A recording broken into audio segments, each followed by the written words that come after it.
Here. Mayor Holliday. Mr. Lukens. Here. Ms. McCarthy. Here. Mr. Menon. Here. And yes. Thank you. Could we stand for the pledge, please? I pledge allegiance to the flag of the United States of America and to the republic for which it stands, one nation, under God, indivisible, with liberty and justice for all. Thank you. Committee members, with your indulgence, I would like to move the Newburyport High School overnight field trip to before the budget presentation so we can let the people involved in that field trip go. Is there any objection to that? Thank you. Do we have consent agendas, Mr. Menon? Yes, we have 2 warrants, at least.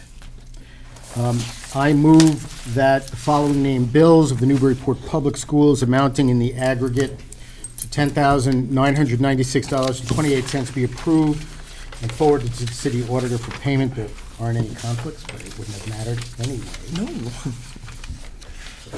All those in favor? Wait, need a second. Aye. Oh, we didn't have a second, I'm sorry. I thought, could someone second, please? I did second. Oh, you did? I did. Okay. Discussion? All those in favor? Aye. Opposed? Motion carries. I move that the following named bills of the Newburyport Public Schools amounting in the aggregate of $336,377.71 be approved and forwarded to the city auditor for payment. There apparently is a conflict with Mayor Holliday. Second. Discussion? All those in favor? Aye. Opposed? Motion carries. I'd like to move on to 2 sets of minutes, please. Let's take a look first at the minutes of our Tuesday, February 25th meeting. Could I hear a motion? So I move that we accept the minutes of that meeting. Second. Discussion? Could you correct the spelling of my last name in both sets, in this and the other set?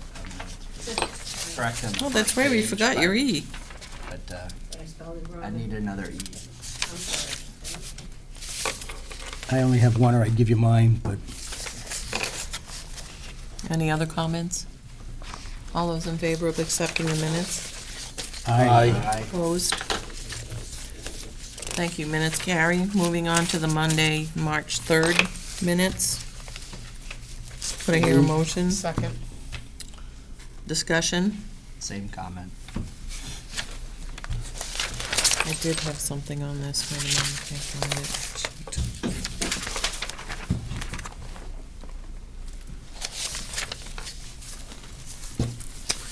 Shoot. All those in favor? Aye. Opposed? Minutes carry. Thank you.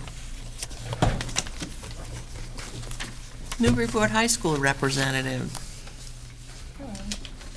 So recently, junior runner Nick Carlisle placed 6th at nationals and is now next week, student council's having their annual Spirit Week, and it will be accompanied by a fundraising class competition and a canned food drive. Then the week will be finished with the annual No Talent show, and all of you are invited to attend.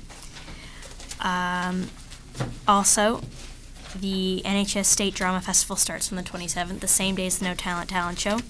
Spring sports are starting today, and junior prom tickets are now on sale. Spring sports. Lovely to see. Now for late spring to go in. I know. Anyone have a question or a comment? Thank you, Julia. Now we're going to move to new business. NEH overnight field trip request, Model UN, and I know that Mr. Parent is here, and I don't. Yep. Oh. Thank you.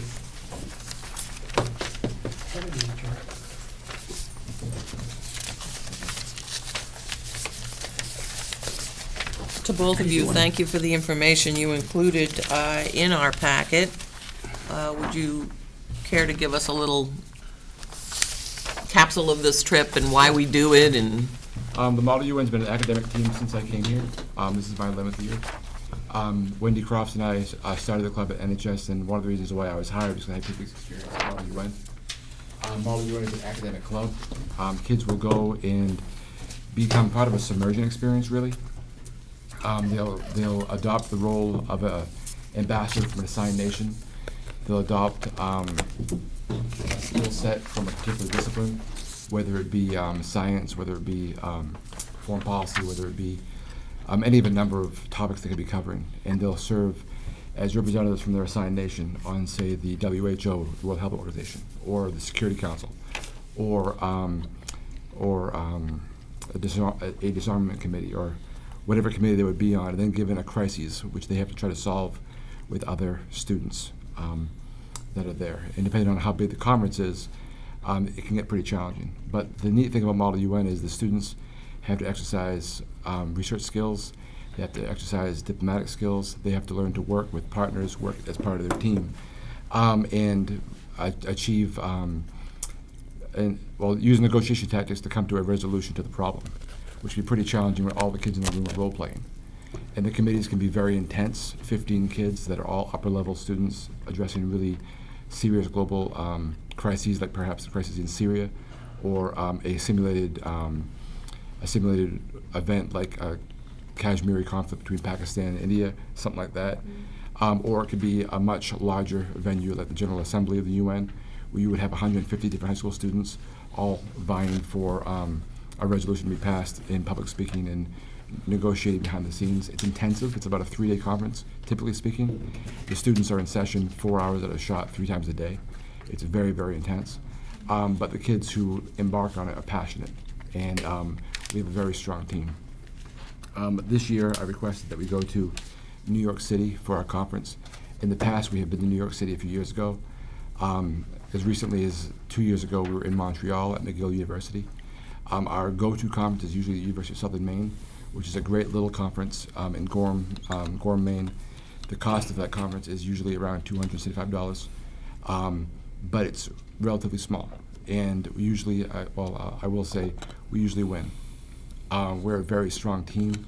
We've won 3 of the last 4 years as being recognized as the best delegation. I have some seniors this year that have been with me for 3 years. They're very, very strong, and they're really motivated to do something a little bigger. I can't blame them. They want to do something bigger for the last hurrah. And I know we can be competitive on a larger scale. We have been at Montreal. We have been in the past. So my colleagues and I have explored what kind of conference we could go to, where we could go to. We started looking at St. Petersburg, Russia. And then we, for real St. Petersburg, Russia. And then we parted down to Paris and parted down to Dublin, Ireland. And then we realized that's probably still way too big and way too expensive. And we brought it down to Reykjavik, Iceland, and decided that we couldn't do that one either. And then we went down to Washington, D.C., or the idea of Washington, D.C., and that clashed with all kinds of things. And one of the biggest problems with Model UN is that the conferences clash with something always, whether it's sports, whether it's MCAS, whether it's AP exams.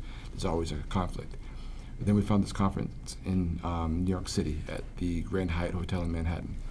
And the dates for the conference hit right after AP exams, and it doesn't conflict with anything.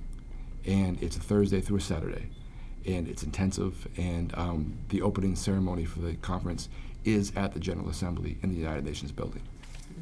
And I'm working on gaining us access to the embassies. In the past, we've been able to seek opportunities to meet with the embassies of the countries that we're representing. I'm going to try to do that again. That's not a guarantee. But this year we're representing Sri Lanka and Brazil, and which are both solid countries to have in this sort of forum. That was a long-winded explanation, I'm sorry, but that's our club, and we're pretty excited about it. And Matt, how long have your people been prepping for this? We got our assignments in February. The kids are in the process of prepping, and yeah, we've been working for a while. But a lot of our veterans have been doing it for 3-4 years, or this will be the 4th year for the seniors. That's great. Thank you. Does anybody have any further questions, comments about the field trip? I just have a quick comment. I really like and appreciate how you're doing the GoFundMe.com for your fundraising, because frankly, in the past, I've bought my share of pies, cookie dough. He still has some. Wrapping paper in the freezer, yeah. And, you know, if I'm gonna pay $18 for a pie, I'd like to see about 17 of that go to the activity, but that's not the case. You end up making the vendor rich, so I applaud you for going this route. I think it's very prudent. Mr. Menon? Yeah, I think it's a terrific program. I should self-disclose that my daughter is going, but that's not going to prevent me from voting in favor of it. Thank you. Could I hear a motion? I move that we approve the overnight trip for the Newburyport High School for purposes of going to the Model United Nations in New York. Second. Discussion? All those in favor? Aye. Opposed? Welcome to UN. I'm bringing him more often.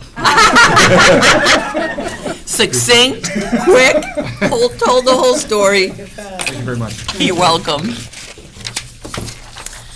This brings us back to our public comment section. If there's anyone who would like to make a comment to the committee, could you please step forward, state your name and address? Is there anyone who would like to make a comment? Yes. Virginia Sussman, 466 Merrimack Street. I mentioned last time that we had the play, the musical, at the Knock Middle School, and I just wanted to let you know we had 65 students participate in the musical, and it was very successful, and I thank those of you that attended, Superintendent Vaccaro and anybody else, so I just wanted to let you know what a success it was. Thank you. And thank you for your volunteer work on that as well.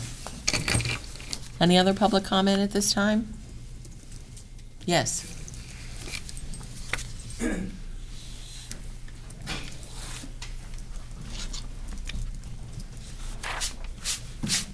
want me to sit down? Have a seat. Ralph Orlando, 4 William Hall Drive, and again, I always preface this by, I'm sitting here to talk to school committee members. The rest of you are excluded from my comments, other than to hear them. So, a couple of things. And the first thing I want to say is, as in the past, I am not here to be misconstrued as saying anything derogatory about the people who work in our buildings. But I have some concerns that we're into the middle of March, and we haven't even heard the budget, even though it's listed as a budget update in old business. We've seen nothing, although the mayor alluded to a requirement of 8% above last year's budget. So I'm hoping that you are going to publicly discuss this evening the school budget. And the reason why I'm speaking to you is you folks are the only ones who've been here, some of you, for the last several years to see what the process is about. And we're sort of running out of time, as I see it. The second thing I want to call your attention to are comments that were made during public conversation. Now, several people who came indicated to you, and several people on your side of the table have indicated that that conversation needed to be longer, and it needs to be had. The people of this community have a right to know what was discussed just a little while ago there. And for you not to put it on the public agenda is wrong. And I think some people also clue you into the fact that the community itself, I believe, does not feel that you've been as transparent as you have been in the past. Now, I've been at this committee now for the last 10 years. The way you conduct public comment, as I've said before, doesn't allow the community the opportunity to relate to what you talk about at this given meeting. And there sounds to me like there are a lot of clouds on the horizon to this district. Now, to those of us who've been here for the last 10 years, we've known that, we've seen that, and it takes an awful lot of time to figure out how you make up for that 8% or what you have to cut to get to that 8%. And I think you as school committee members have an obligation to bring those conversations to the public now. Thank you, Ralph. Any other public comment at this time? Thank you. Now we will move into old business, FY15 budget update. I'm going to turn this over to the superintendent. I'm going to ask Mrs. Lesick to join And me. I'm sorry, Mrs. Lasik. I would like to start off by saying the only reason that I put the budget update under old business is because of the fact that I have been talking to you about the budget in previous meetings and giving you some information about the progress that we had been making and sort of the process that we were going through. So that's the only reason that it's under old business. I know we still have a lot more to discuss on the fiscal year 15 budget. We have some handouts that we'll get around to people. The ones who have binders tonight don't need these. Okay. Great.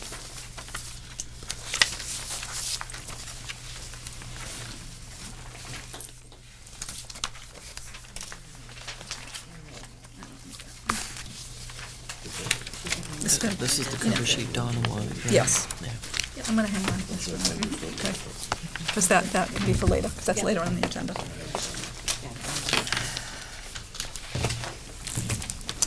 I thought it was important to provide you with a look at both our revenue and our expenses, and that's the sheet that you have as the yellow bar at the top. Take a look at that. It's under your budget totals?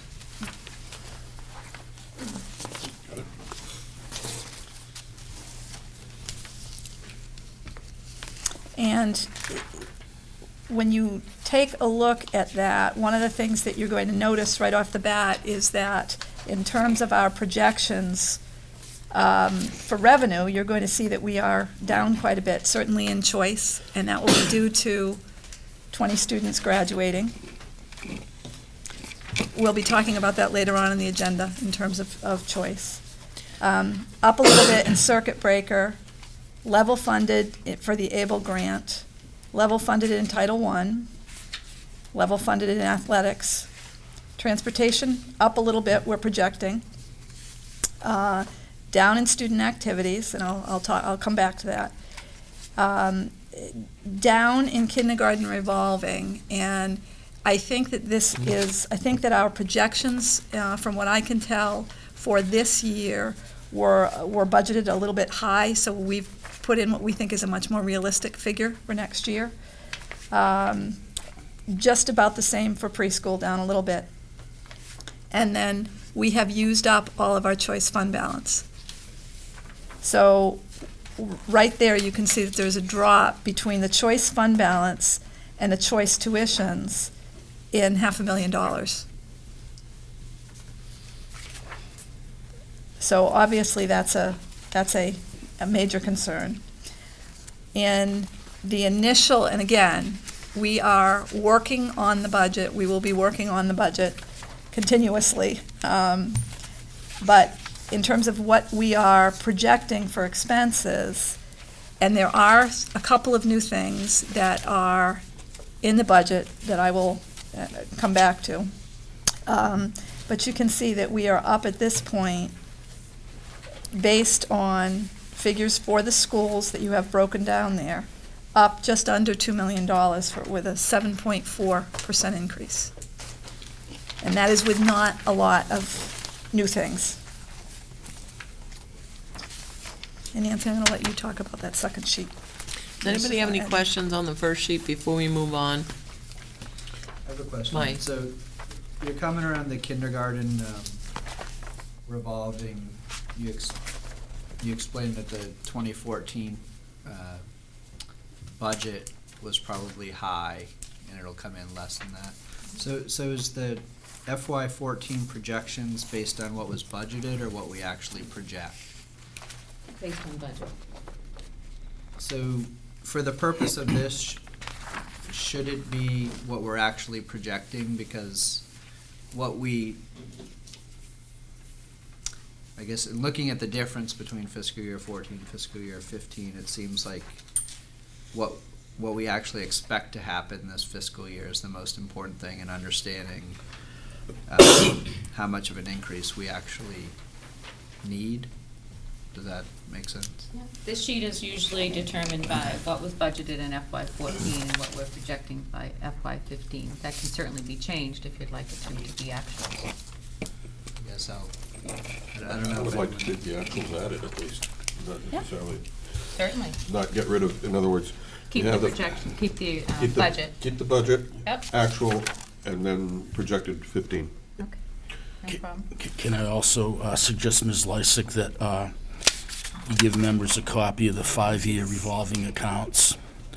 The 5-year revolving accounts is very useful for what Mr. Lukens is talking about, where it shows basically the budget funds for revenue, and then shows the actual revolving account revenue as well as expenditures from that. So you can see clearly, for instance, that, and I'll use the kindergarten tuitions, in FY12, for example, those were budgeted at about $345,000, and the actual revenue was $345,000. However, for FY13, FY14, again, what the budget revenue was $370, and the actual so far has been $317, quite a bit lower. But this revolving account history will show you how those different accounts haven't always come, I guess what I'm saying is we need to have as precise budgeting as possible so that we have fewer deficits and have more, hopefully, surpluses. Thank you. Any further questions about that front page? Well, just one last comment on it. When you take a look at the 7.4% projected increase, and then you also you combine that with the revenue losses, you're pushing on almost a 10% increase. So you need to be aware of that as well with the revenue losses. So it's a combination of both, and it's Is there a reason significant. we haven't at least projected a city appropriation to keep that from gumming up the figures that are here? What I did was I developed the budget based on the manner in which I've developed a budget for the previous 9 years, which was to pull together all the information from the teachers and building administrators and put together what was being requested. So that is what I wanted to present to this group. I understand that, and I appreciate that, and I think that's very clear. I think when you try and put the figures together, the great percentage of the shortfall of that 89.86%, it's not really 89.6%, it's a different figure, and what's coloring that is the 23 million that you have in city appropriations from this year. I don't know, what is reasonable, you say, even if you would take last year's budget and apply 2.5%, which is the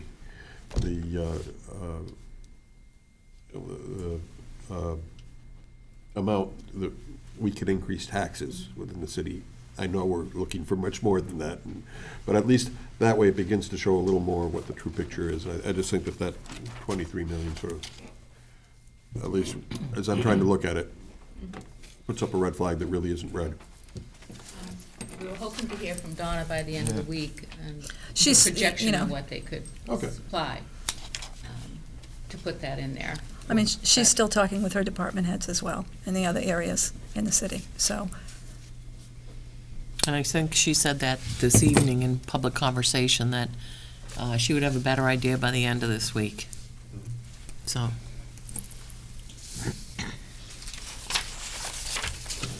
The second sheet on there is the FY14 proof that Jim Pacone did.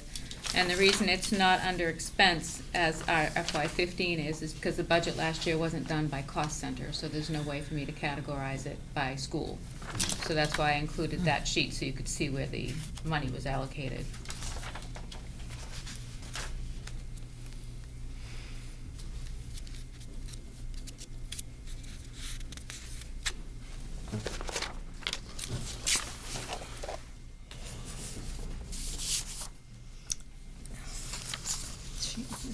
Where's the sheet with the changes on it? Any questions on this page? It's on the notes. knowing that it's new to us right now. I don't have it with me, no.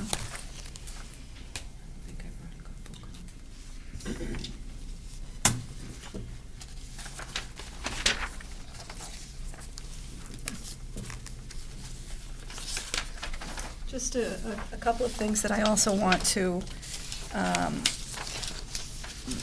bring to your attention that you're going to find in your notebooks. Yeah, that's what I want, thank you.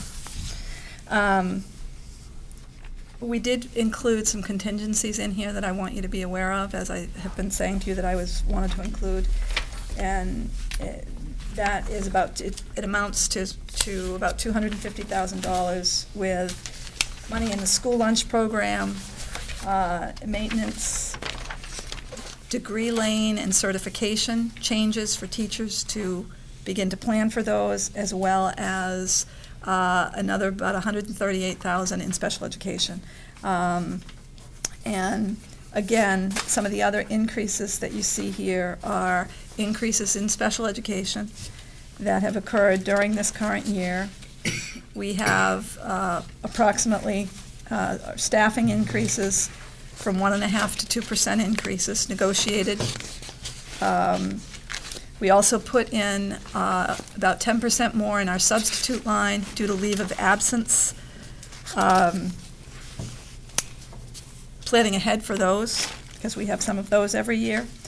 And I'm going to talk a little bit later, there's also an increase in busing. When we get to busing and start and end times a little bit later on, I'll be talking about that. So those are some areas in which we have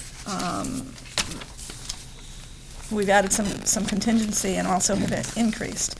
The other thing that I want to just talk with you a little bit about, in terms of really new staffing, there is an additional custodian in here for the Bresnahan School. It's a larger school. Steve and I, in taking a look at that, feel that that will require an additional custodian in that building. So that is included here.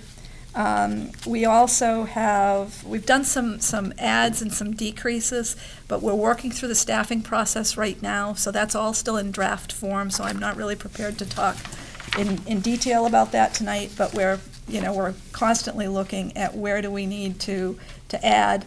I can tell you that we're short in the area of art at both Mullen and the middle school. We're looking in detail at where all of our instructional assistants are placed. And we're also looking at, as you would expect, class size ratios.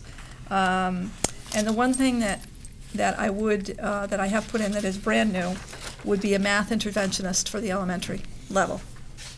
And that is something that, just coming on the heels of the presentation at the last meeting, I think that is something that has been needed for a long time. And then we're also, we are going to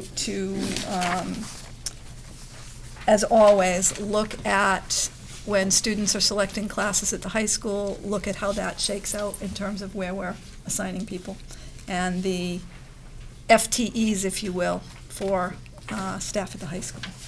So those are it's an initial sort of overview of where we are in the budget, but I think when the mayor said she had projected that we would probably come in about 8%, she was pretty close. So. Mr. Madden? Could you go into a little bit more detail how you're proposing that this budget deal with technology more from the personnel? Yeah. I'm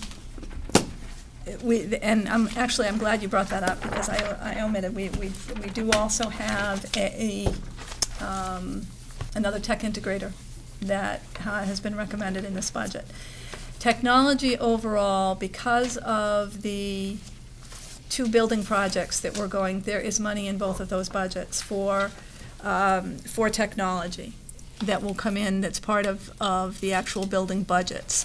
We will be presenting to the large technology committee on Thursday night what the proposals are for both Bresnahan School and for Knock and Mullen. And we'll be going into detail there about the devices that we actually are recommending for both staff and for students and for the buildings themselves. We right now have 1.4, correct me if I'm wrong, tech integrators for the entire district. 1.6, okay, 1.6. And that's why I have recommended another full-time person to help with tech integration. Simply having technology isn't enough. We need to train teachers how to use it, and we need personnel who can actually work with teachers, demonstrate how to use it, who can show them how to enhance the curriculum itself via technology. And, you know, we have we'll be going out to bid shortly. Once the technology committee approves the recommendations that we're making, then we'll go out to bid. Hopefully we'll have very competitive bids so that we can get the number of devices that we hope we can. You know, we do not have a one-to-one initiative by any means, but we will be putting in the infrastructure, first of all, that we need to have in order to be able to support any new devices moving forward and to support our instructional program moving forward. I don't know if that was too much or too little detail. No. I suppose I can wait until the plan gets revealed, but I'm hoping it's a bilingual plan. It's not just limited to one specific type of machine. We have, the plan is one that is very broad-based. We have, I think, done a very good job of bringing in and demonstrating technologies, various technologies, to teachers and to the administrative team in particular, and also we had some teachers involved in it. And I think that we have realized, I think the group has realized the value in not choosing just one type of device or just one particular platform, that there is value and that we really need to be looking specifically at the age level of the children and also the individual curricula areas and what is going to lend itself to a particular curricular area. So I think you'll be pleased with that. It's very broad-based. Mr. Menon. Understanding that our special education program is really in transition, how do we see that in this budget? There's an additional 800,000? 859. Yeah, it's an additional $859,000. And that, well, a lot of that covers outplacements. What we are doing is we have pulled the special education staff together. We have identified the critical programs that we need to have in place, the levels in which we need to have those programs in place, and we are in the process of developing staffing to support those for next year. So there will be documentation, they're still in draft form, descriptors of each of the programs and what we're doing and how we are working to expand those so that we have a balanced approach across the district. Other questions? Mr. DeCanter?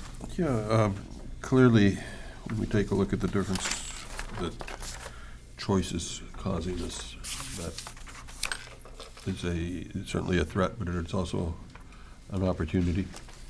And I'm assuming that we'll be hearing from you about how we might capitalize on that opportunity.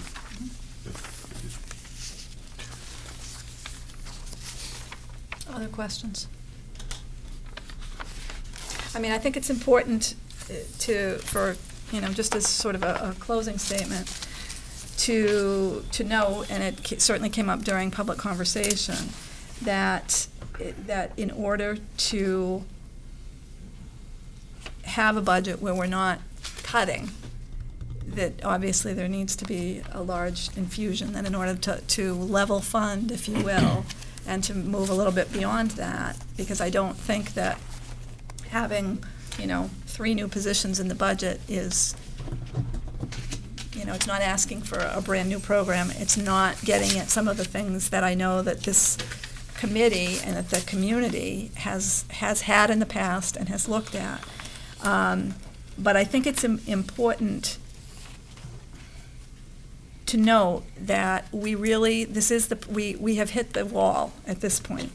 All of any of the additional funds that we have been used up in this particular budget, and there is no more carryover that we can bring into fiscal year 15. So, as was predicted 5 years ago, it's happened, and it's happened this year. Mr. Menon? Does this budget that you're proposing in any way sort of anticipate what we're going to learn about the high school from the NEASC visit, if we need to make some changes or? No, it really doesn't, because we haven't had enough time to digest that and to make good recommendations around that. So that you would see more likely in fiscal year 16. So there's a lot of data to ingest in the NEASC report. And I think that there need to be some conversations at the high school level in terms of how to proceed and how to move forward. And I think that needs to be a very sort of prescriptive approach to that, so that we can come to you with good recommendations. But the timing doesn't work right now. Are you preparing, as you go through this process, I guess reaching back to way back to my childhood, to the chutes and ladders provisions? In other words, do you have a list that will say if the mayor can only fund a 6% increase, what would you do? Or conversely, if she says, hey, happy times are here again, you got 12% to work with, what would you add in? Do you have a? I certainly can put that together, yes. So, and going both ways. I do have to tell you that if there is significant cutting to be done, it will impact staffing and programs. There's no way around it. I think that's, and that's been the history of for the history, and also for the clarity. I think we need to repeat that constantly. It will affect, at this point, personnel, and we'll have to cut people in programs if we need to cut any further. Mm-hmm.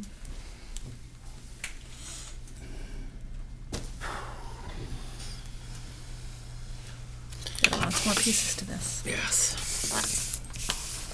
Do you want to go into the budget booklet itself, or? Is there anything that you want to just explain? Again, the information that you have, it's in draft form, and particularly in terms of staffing, I want to keep saying that because we're still at the point of making some final decisions around that. I think for April 7th is when we were hoping to have more concise, full budget for you, with expenses as well as the salary. And I'll have that all ready. We should have it ready for your books by then.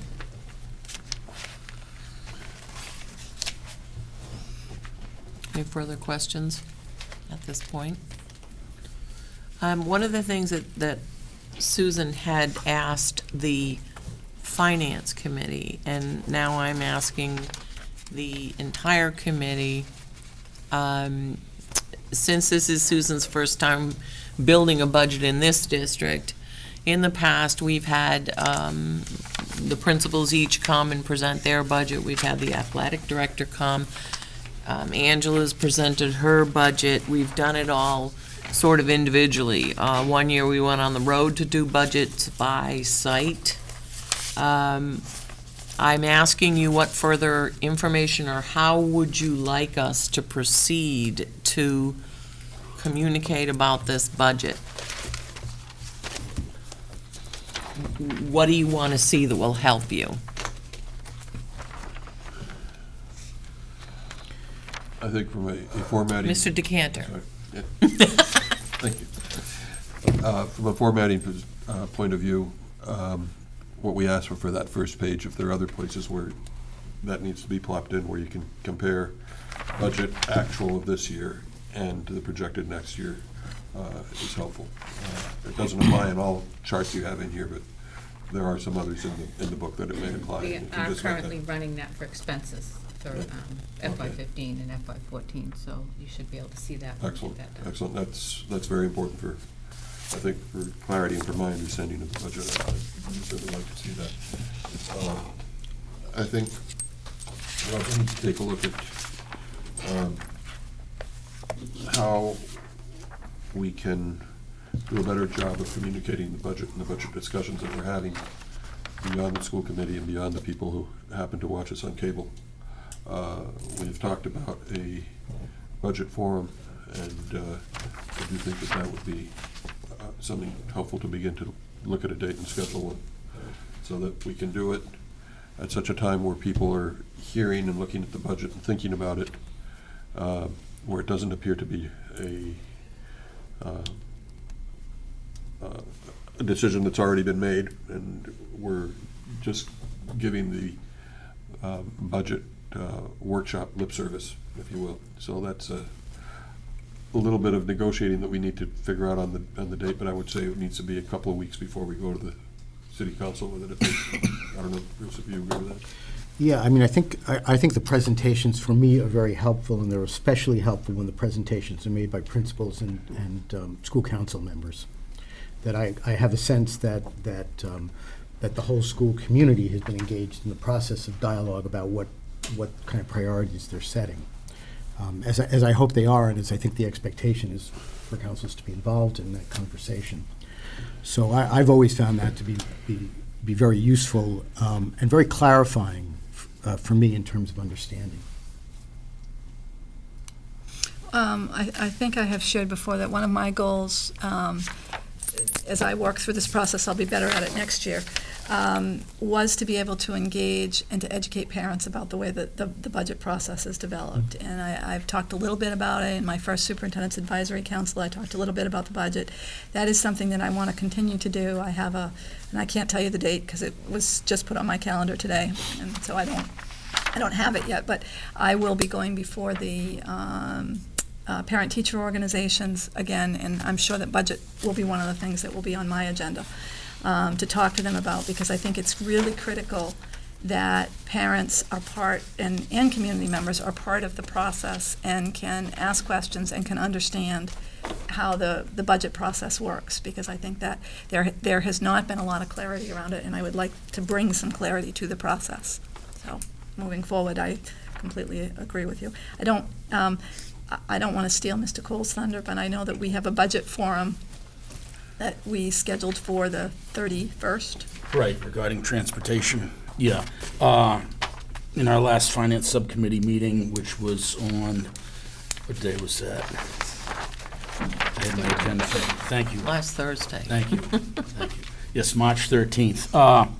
The finance subcommittee has recommended that all school committee members be given comparable transportation fees from area schools, with added transportation costs anticipated for FY15.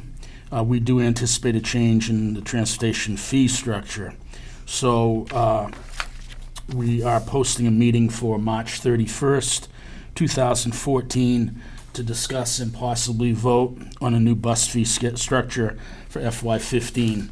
This is also to help us begin transportation registration early, and as important, to budget more precisely busing costs for FY15. So if we find that, we need one less bus, then that'll be, some money that we don't have to fund for FY15. And it will be a different, we'll have some different, school situations now that we'll have the new Bresnahan School online, as well as the Knockmole, and I know that the superintendent's going to talk about bus schedules later tonight. So March 31st, 2014 will be an added meeting. I guess my other question would be that there's not a lot of time So I don't know if you think there need to be some additional meetings scheduled, or? Well, that's why I was asking the committee what their preference is.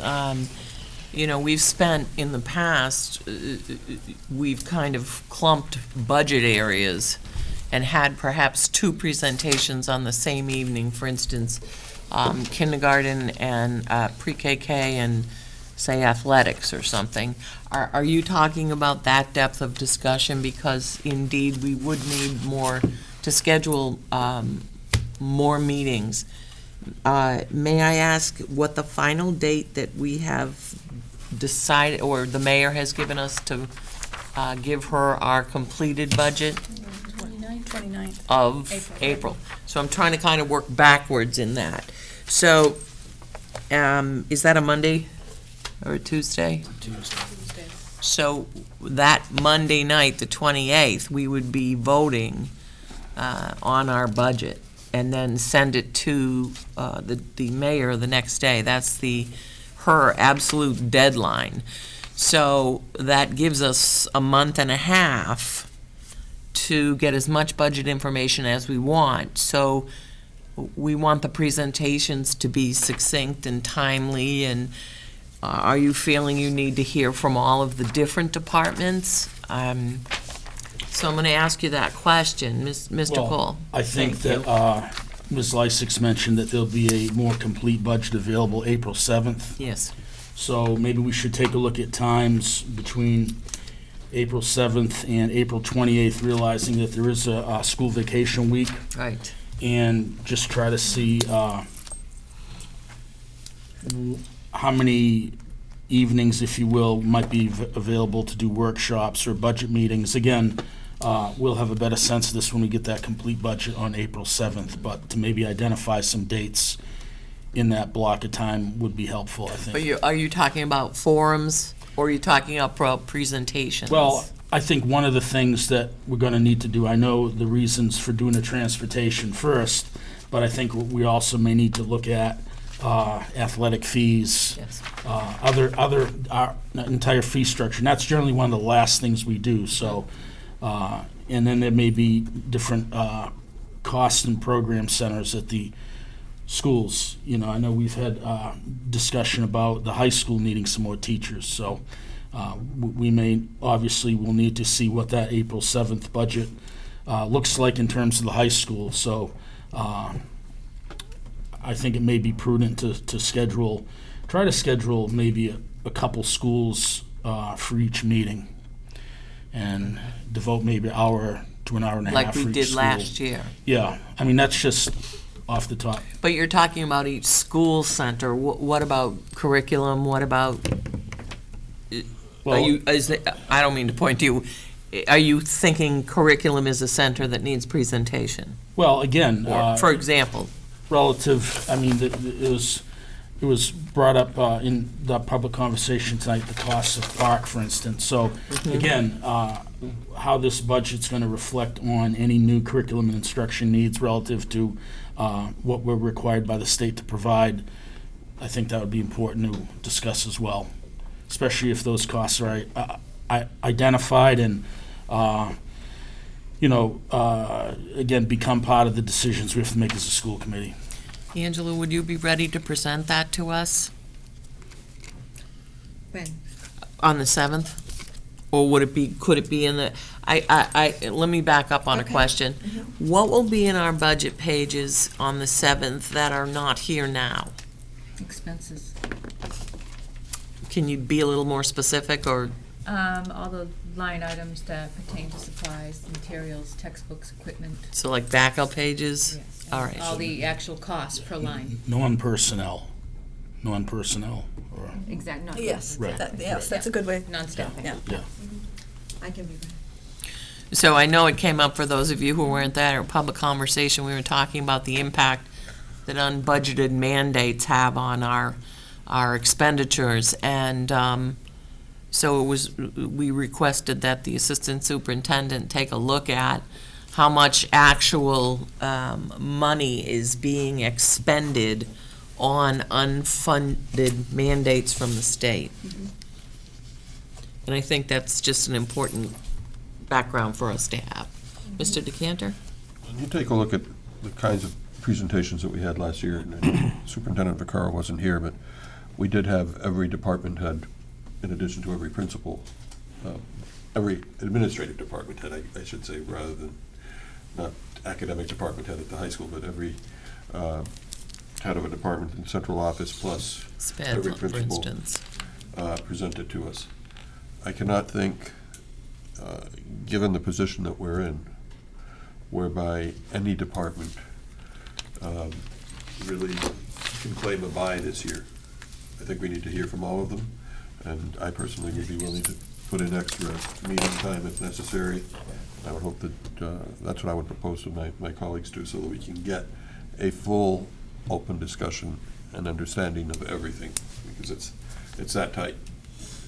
And I think it will be time very well spent moving forward. Ms. McCarthy?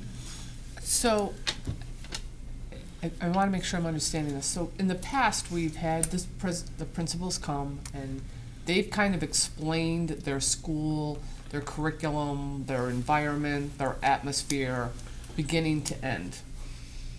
But really, it's not necessary information, like for the purpose of a budget. You know, it frustrates me when we just hear about, you know, the goals for kindergarten and the goals for preschool, when really what we want to know is where we stand cost-wise. And I think you or Steve said increased cost, curriculum, that I'm interested in. It just seems frustrating and somewhat fruitless, and I don't mean that I don't care about it, but for the purpose of the budget, I don't need to hear about what the goals are that we hope our kindergartners are at in June, and here's how we do it step by step. That's not generally what we hear when the principals come at budget time. We basically have a line-by-line item, and we'll ask questions of them. If we see something that's increased by 50%, then we will ask questions of the principal as to what that's for. Right, So but that's happened, but it's also happened on the other side where we just hear about. Steve, Audrey, I think what you're referring to is there was a time when principals did their school improvement plans At the same time. during the budget time, so that was all included in why they needed hires. Right. So I think we're separating out school improvement plans at this point from this budget. Am I correct? Angela? One of the things too, I'm hearing Audrey say that it might be a good idea is if at this table we decided a template that we wanted principals to follow, so that every principal followed that template in Good point. preparing for their school committee presentation, because that can be helpful to the principals too, to know what kind of information you're looking for to make sure they hit the mark in their presentation in giving that. So, you know, you've mentioned a couple things already, you know, curriculum-related costs, increases, whatever those might be, but decide what that is. We could design a template, give that to the principals ahead of time, and they use that to guide the building of their presentation. You'd still have all of their information in front of you, so if there was a line item that you wanted them to speak to over and above the information they gave you in that presentation, you could ask them to be specific, but I think then you'd have consistency of the information too. I think that's it, because they have been very, very different, and there are a lot of, this is what we're doing, and I do enjoy hearing that, but I'm just so focused right now on the budget that it's clouded it, it's just been unnecessary, and I don't want it to be skewed that I don't really care, because I do, and I do find it interesting, but right, maybe a template of just what are we talking about, money, cost, increases, what are you able to decrease, where can you save money, that's what I care about. I think that if we follow the... Mr. Decanter. I'm sorry, but Mr. Lukens has had his hand up. I'm sorry. I agree that we have limited time, so I agree that we should have a template and should expect short, succinct presentations that cover the budget specifically. You know, what I'm probably more interested in hearing, or just as interested in hearing, is the public's reaction to those presentations and to the budget, the starting point budget that we have today, and the more detailed budget that'll be presented on April 7th. So I would certainly advocate for time between the 7th and the 28th for both, succinct presentations from department heads on the budget, but also opportunity for public input throughout that process so that we can understand the public's reaction to those presentations and to the budget that's been put together up until this point and up until April 7th. Are you talking about public comment or public conversation? Well, I would encourage those meetings to involve the public throughout so that we are able to understand not only, principals and department heads' perspective, but also the public's perspective on the budget throughout the course of the next month up until the point that we vote on it. Anybody have a comment about that? Oh. What he said. Yeah, no, I think. So how do you see us rolling that out? It can be a series of public comment opportunities over the course of the evening. It can be a designated point of conversation after a presentation. There could be a number of ways to do it, I think. But I do think that would be really useful. But my point being, if we did a public comment, that doesn't necessarily mean a conversation. Well, I mean, you know where I stand on Yes, I know, conversation, and that's what I'm suggesting that either there should be frequent opportunities for comment, or there should be a point at which, once a presentation is made, there is a conversation. All right, thank you. Ms. Sweeney, may I ask for clarification? What was the date that the mayor had to have the budget? April 29th. 20. Thank you. I knew I didn't hear. All right, who of you wants to go first? Nick. I was just going to say, in terms of the template for principals, I think we already have it. It's the sheet, the sheets that Ms. Lysick has prepared for each of the classes, for each of the departments and each of the schools, where they can go in and they can explain any outline figures, anything that's not just within a certain percent or a couple of percentage points from where we were last year that needs some explanation, they'd be able to explain, I think. That way we're not bringing in another format in on top of the budget, and I think it's just No, working that's off of not the intent. No, but I'm saying Yeah. the template already exists. People Right. were saying, oh, isn't it a great idea to get a template? I think we already have the template, was the point that I'm trying to make. Well, I think what Angela was saying was, it was based on Audrey's point of, let's not do the school improvement plans within the budget time, that we'll have a presentation at another point for that, and just stick to budgetary and curriculum issues, if you will. Audrey, did you? No, I just want to make sure, we're talking about a school committee meeting on April 29th, Tuesday, not the 28th. No, I thought, Usually we don't meet the Monday after vacation week. Oh, that's right. Tuesday. so then we would have to be prepared at the end of the meeting of the 29th to vote on the budget and give it to the mayor that evening. Right, I just want to make sure we're all on the same page with the date we're meeting, the 29th. What I heard you talk about that you would be interested in would be curriculum-related costs, or you'd be interested to hearing from the principals, increases and decreases in any areas and the justification for those, and then I would add in technology, which I would think would be the other area that you'd be interested in. See, and remember again, Susan is asking us what we want, how to make the budget as transparent as possible, give us all the information we need to make those decisions, because this is her first time through this process. So what we're trying to do is meld the best of what she brings to us to what we've been successful at in the past, and still get out as much information. I really like the notion of, either periods of public comment or public conversation, or, so there can be input. And that, if someone has a question for, a site person, that they'll be able to get clarity. So we're gonna really have to work on our calendar, though, you know, fairly quickly. Is there anything we can do between now and the 7th? In regards to, I don't know, preparation, information, because I'm hearing that we cannot start public meetings until the 7th, and that gives us 3 weeks. I guess I'm asking everybody that. I don't mean to put you on the spot, no, but that's fine. I can see how far we get by the 31st we're meeting in the budget process and update you on whatever new information we have, whether it be a full packet or.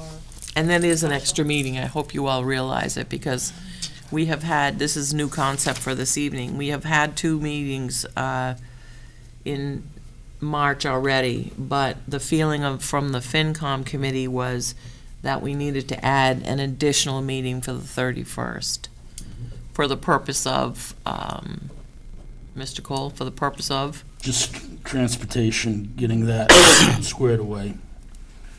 So that is an add-on for us already. We feel it's necessary because of the timeline now, so. Any other thoughts or suggestions that would help us and the Finance Committee to determine our next steps? What, Mike? Audrey? Mine wasn't about money, you go ahead. Okay. Well, I guess to your question about what we can do, I would ask whether it would be possible to start the presentations or put something on the agenda for that meeting on the 31st, so that in addition, if we're already planning to meet that night, so how can we maximize that time and get information on the budget on the agenda so that we can start having those conversations? I think, and that would be a special meeting, so you'd want to be able to get that on the agenda. Right. So. Right.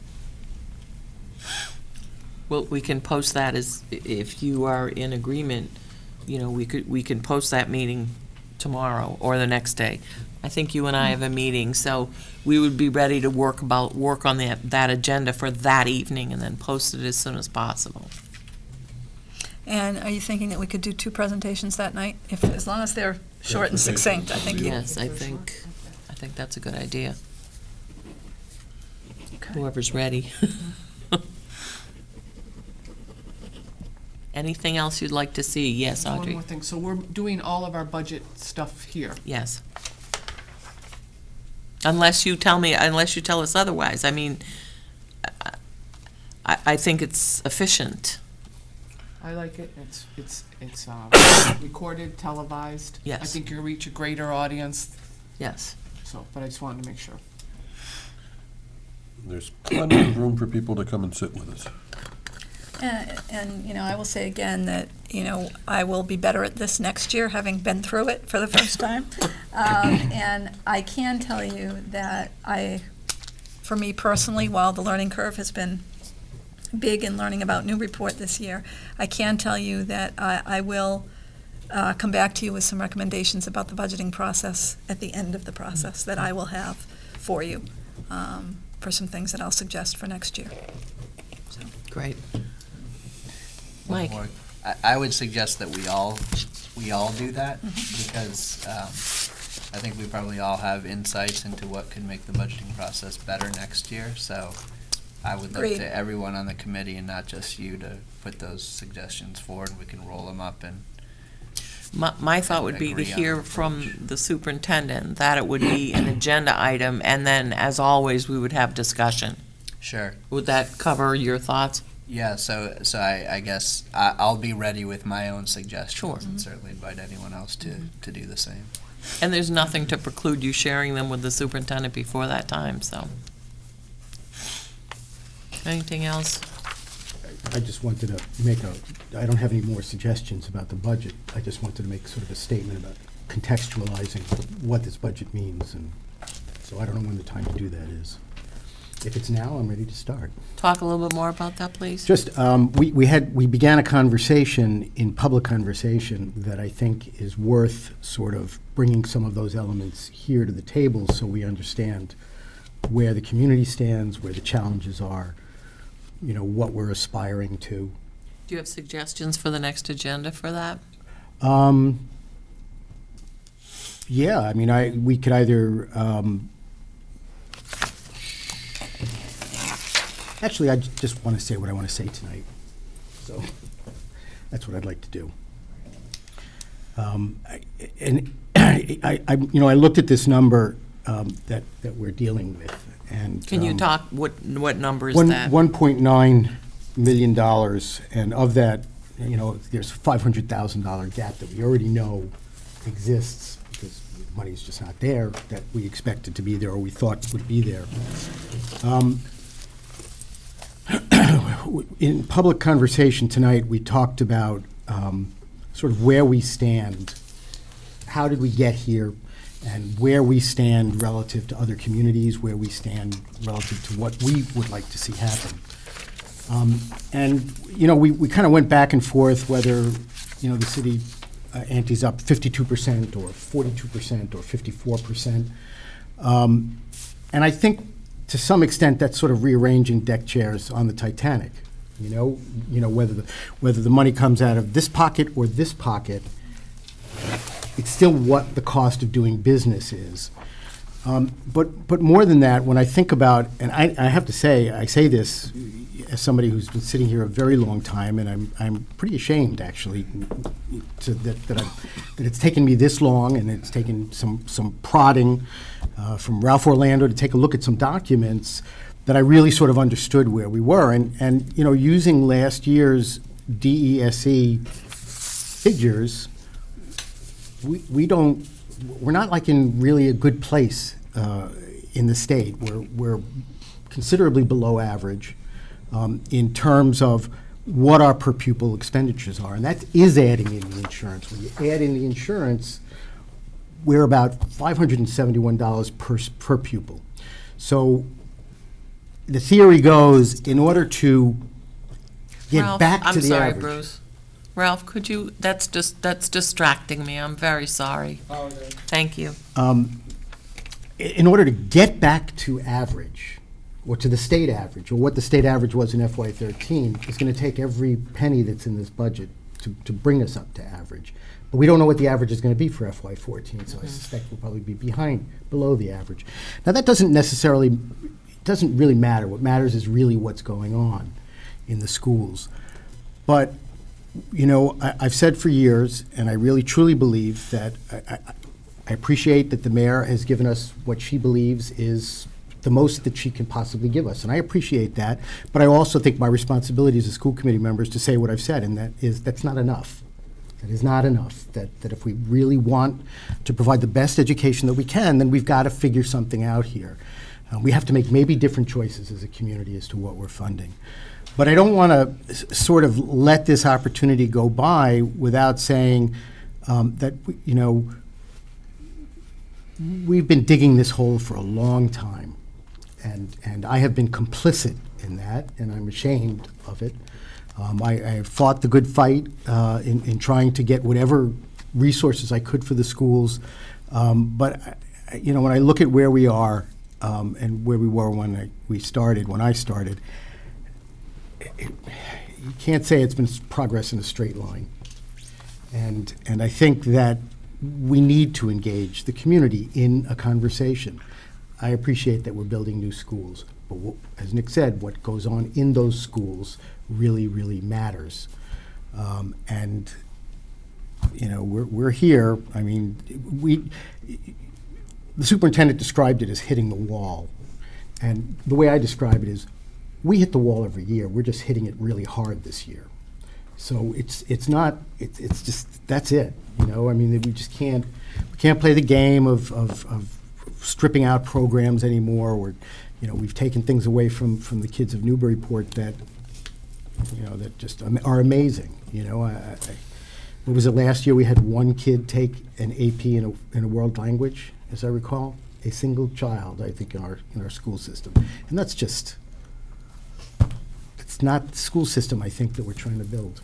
So it is going to come down to money. It is going to come down to pushing. It is going to come down to really cajoling and trying to bring in whatever we can, and to ask the community to make some difficult decisions. So I just really feel that, that's the context, that this this budget, if we get everything that the superintendent is asking for, brings us up to FY13's average funding level in the state of Massachusetts for per pupil costs. And man, I hate to think that our aspiration is to get to average. I just, State average.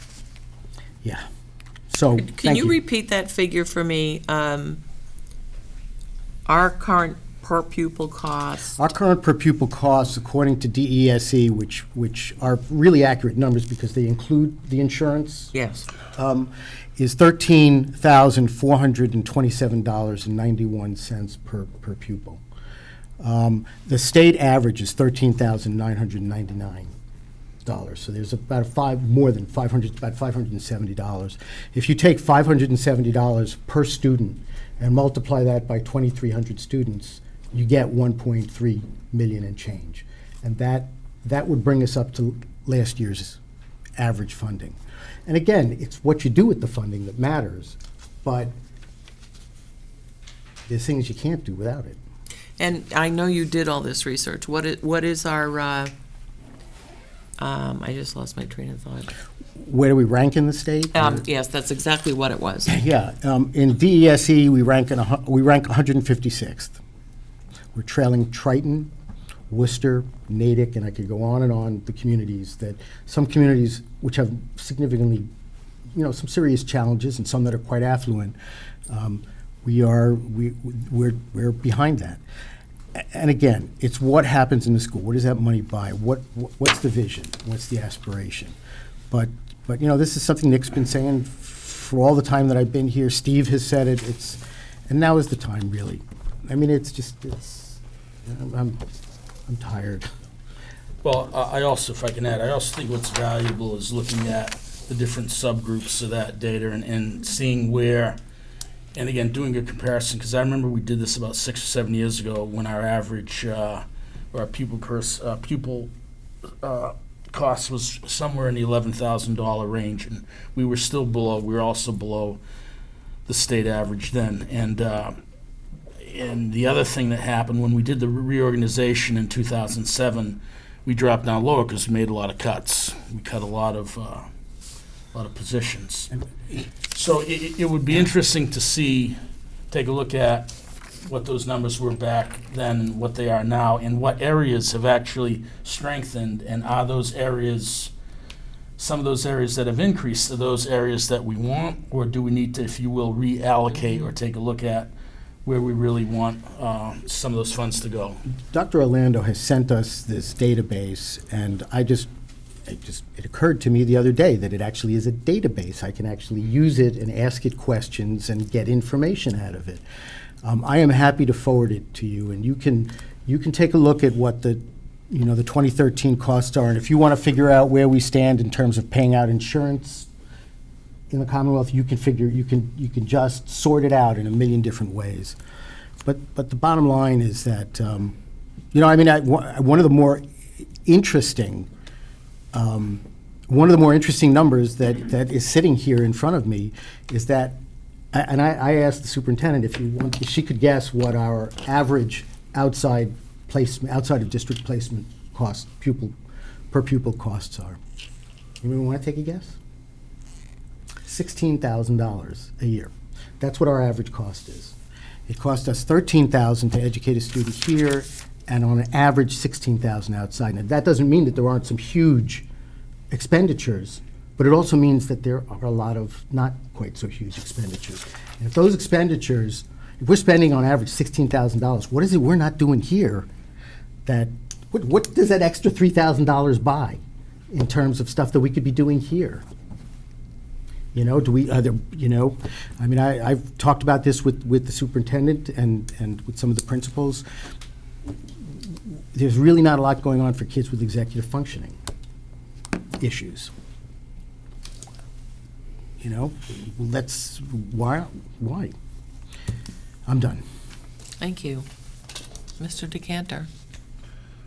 I think one of the things that, Bruce mentions that he's even a little embarrassed about what we have done here as a school committee, and I would agree with him on that. And I guess my embarrassment stems not only from the cuts that we have approved, but by the leadership that we have failed to show the community at large to get the message out about what is happening to our schools. Getting funding to build a school is a relatively easy process. You can show them the school that's breaking down and falling apart around our kids, and you can show them a nice picture of what it's going to look like. Getting funding in this community for operating our schools has been a difficult challenge. We have not produced the kind of trust that we need to produce amongst the community at large. We have not taken the leadership to go get help across all possibilities. Have we taken as much leadership as we should with lobbying?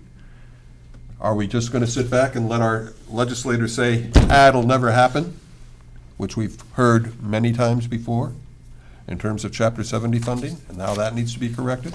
Even when the governor himself has said that Chapter 70 is broken. The legislature has not moved on it. What have we done? So I think there's a piece of this that we need to take advantage of this opportunity to really get out to the community and build some support. There is support already for an operations override in this city. Maybe not enough to pass right now, but there is support. We need to rally that support. We need to rally that support not only to look to our own community, but to look beyond our community to the state. Why is it that it costs us more to send a child to a wonderful educational experience at the charter school than we get back in choice tuition when a student chooses to come to us?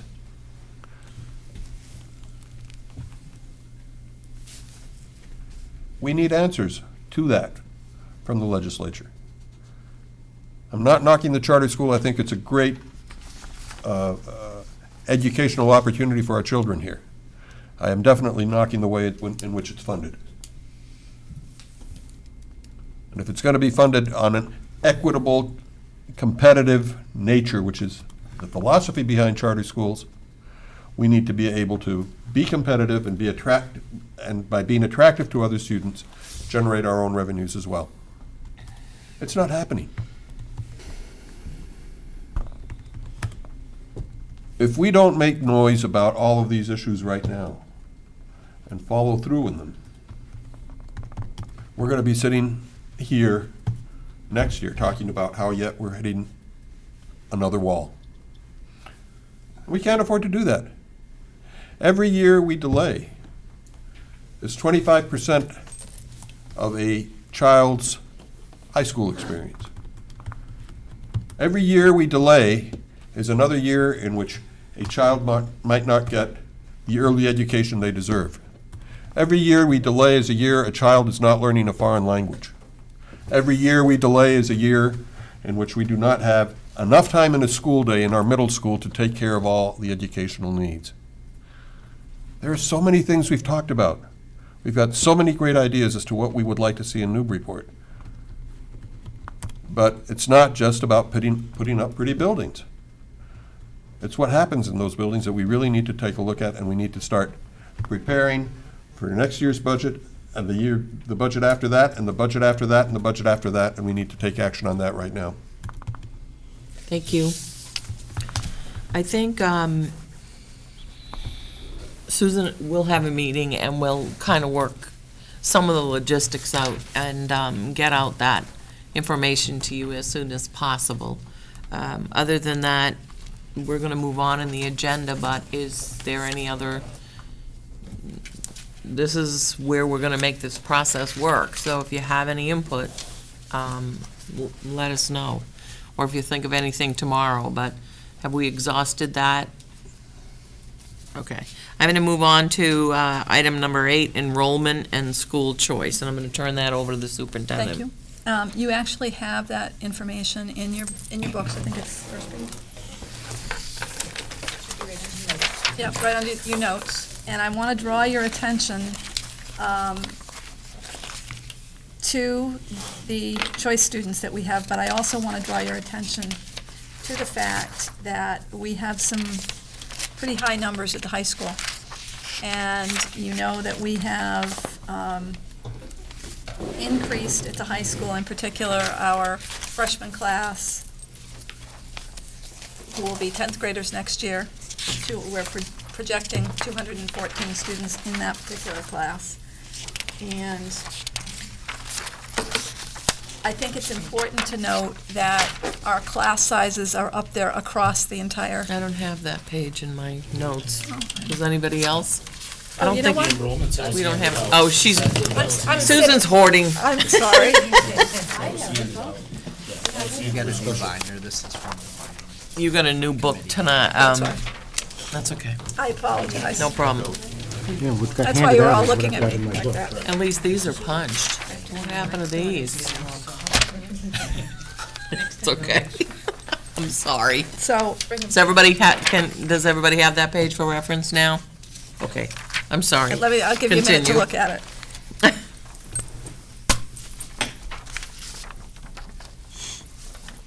We have listed there the number of choice students that we have, but I'm going to tell you that we are really at max in a lot of, in most of our class size across the district. And in speaking with the principals, and because Bresnahan is opening a new building next year, I am not recommending that we accept any choice students for next year. I think that we could look at Bresnahan the following year, but I would like a year under our belt operating in the new school before I can make that recommendation. I can tell you that our class size, I do not want to get any larger there, and that every classroom is used in the new building.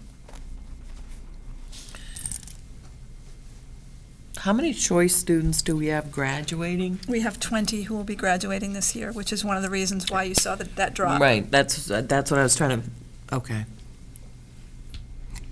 And it's true, I think, when Mr. Parent came to present to us, his current freshman class is large, and the Yes. incoming class will be large as well. Yes, and one of the things that we have not included in the data is that we have a fairly significant number of students who are at the charter school as 8th graders, and that are Newburyport residents. So that's another factor that we have to consider, and that's one of the reasons why we saw the increase in the freshman class this year, is because we had a lot of students come from the charter. Wow.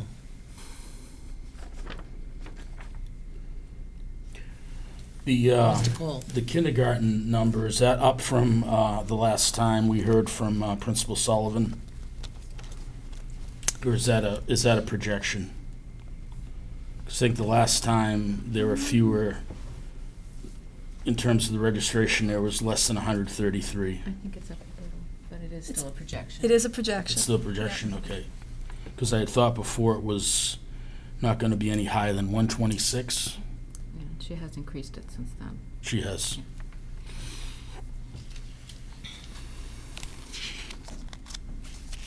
Mike? We receive $5,000 per student for choice in tuition. Yes. So can you, I'm trying to reconcile the projection for choice tuition next year and the number of students. And so I'm getting a number much smaller than 700, let's see, maybe I'm reading no, 727,000. If it's a choice student, Yeah. we would receive full reimbursement for whatever the costs are that are involved. So that's why. Special ed costs too. I'm sorry, special ed. Special ed choice. For special So ed if one of those choice students is a special ed student, and it costs us, $25,000 to educate them, then we would get that back as a reimbursement. So it's the 5,000 per plus the. Correct. Plus Plus the special actual education. cost for Yes. special ed Yes. choice. That's why you see the significant Okay. increase. I just want to make sure that our expectation for revenue from choice tuitions next year is appropriate. As do we. Yes. Does this require a vote? I believe that you have, I have been told that you have done that in the past. Yes, we have, but I didn't know if it doesn't. Let's take a look at this and vote on school choice for next year. The recommendation from the superintendent is to not increase or not have school choice at all next year. Not open school choice. Correct. So could I hear a motion, please, or did I just make one?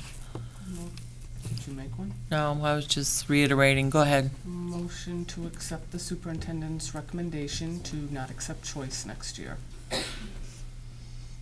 Second. Discussion? Who seconded? I did. No one else did, so I just, Can you second? I don't know. Somebody second. I'll second it. Thank you. I have a question. Discussion. Mr. Menon. How does this impact siblings, or how would this impact siblings? Because I know that there's Question. sort of a carve-out for siblings. It could impact, I mean, it would impact siblings. They would not be able to attend. Correct. Right. Just in just viewing the enrollment data, I just think we're too tight to be able to open it up. Again, there may be some potential in Bresnahan in the future, but right now, I'm not comfortable with making a recommendation to open it up. Audrey? Yes, so I'm not sure exactly what the feeling is in the room, but, you know, choice is a privilege, it's not a right, even as a sibling. And I feel very strongly that we've asked the superintendent to come up with a budget. We know it's difficult, and, you know, I just would hope that we would seriously consider supporting our recommendation in the momentous task of this budget this year. And, you know, I mean, I do have some personal feelings about choice, but I think that it's the year that we need to just follow these recommendations for the best outcome. Thank you. Mike? Do you believe, Superintendent, that your recommendation may change if we're faced with a significant shortfall in terms of our budget? No, for because next year? No, because I don't think we have enough space in the buildings or in our class sizes to be able to bring other students in. And that really is the driving force. I mean, I understand that it certainly can be and has been very lucrative in the past. And if we were in a position where I felt we had the room, I certainly would be making the recommendation for it. But I don't feel that we have the room. The principals don't feel that we have the room. So. Any further discussion? Mr. Cole? The next item tonight is the Educatus International Program, which also involves taking in students, but for, I would say, a higher amount of revenue than a choice student. I guess my question is, in terms of principle, if we're gonna not look to do choice, how do we look to do Educatus International? I guess I don't see that as being a very fair situation, frankly. Yeah, I am learning about Educatus right along with you. My understanding is that has involved 1 or 2 students in the past, and that's been it, so it's very limited. Right. Whereas choice is not limited. Right. So that's the differentiation that I would say to you. But the principle is if there was a sibling of a current student who wanted to come to a Newburyport school and join their sibling, and they can't do that yet, an international student can come to our schools because they're part of this program, and it's fewer. I mean, I guess in principle, I don't see that being very fair. So, I understand the thoughts about choice, and I understand that with new school buildings and a new process to educate students in basically grades preschool to 8, no, pardon me, yeah, grades preschool to 8, we're gonna have different buildings. I understand the pause, and I can support that, but by the same, not have choice. But by the same token, out of fairness, I don't think I can support doing the Educators International program as I know it. Any other comments, Audrey? I just, I understand what you're saying, Steve, but one thing to look at too was back in the day when we were closing the Kelly and how many parents, had a child that was gonna enter the Kelly and their siblings had been there, and it is a hard decision. And they wanted their other child to be able to go to that small neighborhood school because their older child did. So I just encourage you to kind of, look at, it does, it hurts, and you don't want to say no to anybody, but we have to really make some hard decisions this year, and I just, there's causes I feel passionately about, and I feel passionately about this, but I just really think we need to support the mission we've put in front of our superintendent. Angela? I just wanted to speak a little bit about Educators just from a little different perspective. And as you know, last year we applied to be a part of the SEVA system last year, and it takes some time to build a reputation for your school district within the system. So because of that, this year we're starting to see a few applicants, where last year we thought maybe we'd have some students and we didn't. So this is the first year that we're starting to be recognized within the system as a school that international students desire to come to. So I absolutely hear what you're saying, Steve, about the equity of it, but yet at the same time, if we want to continue to pursue this, we need to accept some students and try to build our reputation as a school district that international students would want to participate in. So it's a tough call, and I hear what you're saying, but at the same time, if we're going to move in this direction, we need to continue to move in that direction and try to bring a few students in that could have a really good experience and see what we have to offer here in Newburyport, so that that word spreads about the Newburyport Public Schools. Is that, it's only high school, It's only high school. and currently we have one student. I think, is it currently one accepted or two? And what is the fee structure for an educated student? I think we received a little over 13,000. Okay. Do we have any indication at all how many siblings might be affected by our closing of school choice? I'm only saying, I don't there's know that. differences, there's a different way we could vote. We could vote to allow siblings or grandfather them for a year, or, I think some of it's open, but if there's a cast of thousands out there, it's not gonna work, obviously. Right. And I don't know the Steve? answer to that. I don't think that's been allowed, because I can tell you that within the past 5 years, I've had parents contact me about that they have a sibling at the knock, say in the 8th grade or 7th grade, and that they have another sibling who's coming, say, from a school in the Triton district, and the parent works in Newburyport. It's very easy for them to drop both students off on their way to their job. And I said, well, that sounds like, a good situation. And when I forwarded, I told them who to speak to at the office, and they were basically turned down. And I also had a parent who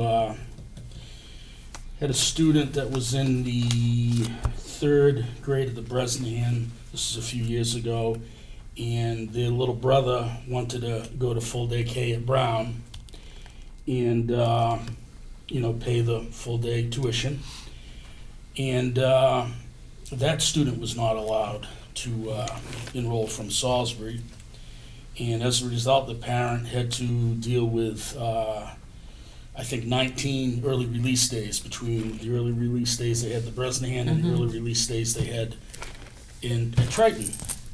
So to be quite blunt, I don't think we've done a whole lot in inviting siblings. At least this has been my experience from phone calls I've fielded and people that I've directed to in our administration in the past 5 years.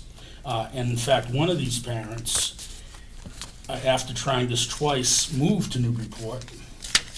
And I guess that solved the problem.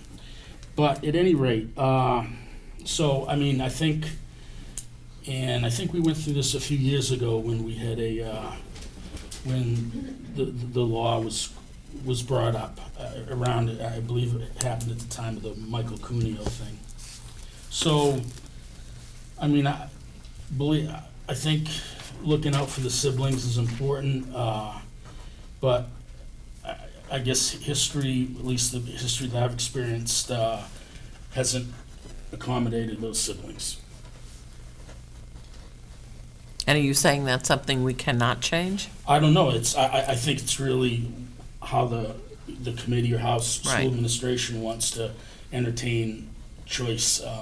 I don't think, from my recollection, I don't think there's any special statute that grandfathers in a sibling. I think it's up to the will of the school district. and Oh, the no, school that's what committee. I meant, yes. Any other?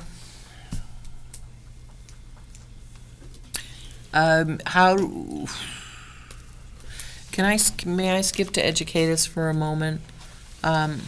Could you tell us what you were gonna talk about before? And I just mean I'd like to have us have the whole picture, and before we vote on school choice or no school choice, because if educate us is listed as a separate topic, it's not under school choice, so, I guess I wanna understand that better, please.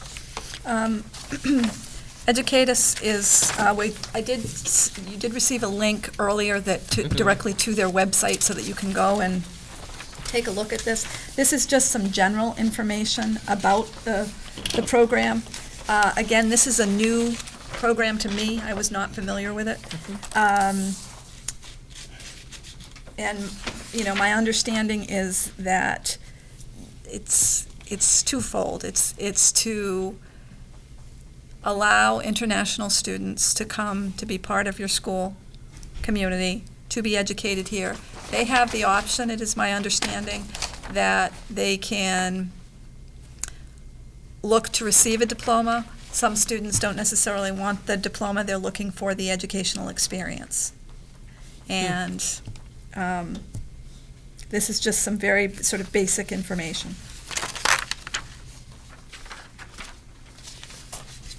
And do you have a recommendation for us at this point? You know, I thought it was a nice opportunity for both our school community, but to Mr. Cole's point, you know, I actually asked that question today. I did say, can we do this if we're not doing choice? Again, I think that because we haven't had the numbers, I didn't realize the background that that Angela shared with us in terms of that you need to Build it. You need to build it. Yeah. You know, we have one student at this point who's been recommended. Now, I don't know if there will be others in the pipeline down the road. We do not, my understanding is we do not have to accept students. They have to apply, and we have to accept them.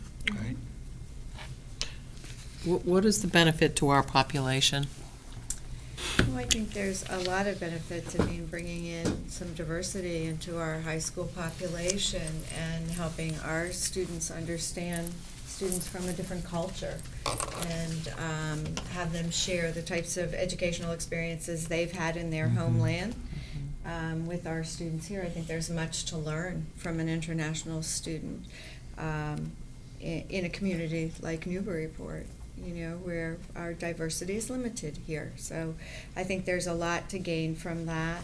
I think for the students who are coming to us from Educatus, because it is a tuition-based program, these are families who are very committed to the education of their students and are willing, of their children, and are willing to pay the kind of tuition to have an American experience as part of their high school education. I know one of the motivators for a lot of the students who are interested in coming to the United States for a year of their high school, it's limited to just 1 year in any one school, is oftentimes they, you know, have a better chance of acceptance into an American college if they've had some high school experience in the United States too. So the profile of these students are pretty impressive with, you know, a strong work ethic. And like you said, you do have a chance to interview the students and make a determination as to whether or not they're a good match for your school community, as well as them picking your community as an option for them. Can I just ask briefly how we've done with that student this year? This is I mean, if we for the interviewed- upcoming- No, it's but for we the have upcoming one year. student right now. I don't believe we don't. Oh, okay, No. all No, right, we have a okay. student who's looking to Oh, okay. come in. Yes, so this will be our My first. mistake, I'm sorry. So that's why, you know, you want to encourage that we're starting to get a little bit of momentum. We've had 2 other students inquire as well. So whether they will end up, you know, making this choice or not is yet to be seen.